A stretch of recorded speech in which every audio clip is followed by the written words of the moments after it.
প্রায় ৯ বছর ধরে অপেক্ষায় থাকা বাংলা সিনেমা প্রেমীদের জন্য আগেই এসেছিল এক দারুণ সুখবর। দেব আর শুভশ্রীর বহু প্রতীক্ষিত ছবি ধূমকেতু অবশেষে মুক্তির পথে। এবার মুক্তি পেল সিনেমার টিজার। ইতিমধ্যেই দেব ও শুভশ্রী দুজনেই ছবির প্রমোশনের কাজ শুরু করেছেন। টিজার প্রকাশের এই মুহূর্ত দুজনেই নিজের সমাজ মাধ্যমে শেয়ার করেছেন।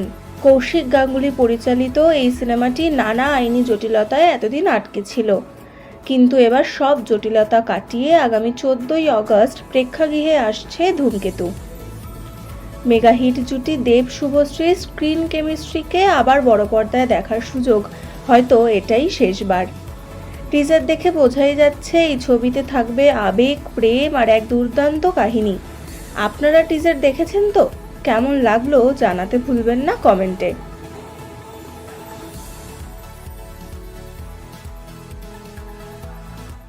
Like, share, and subscribe. Hit the bell icon so you don't miss out. Let us know in the comment what you think.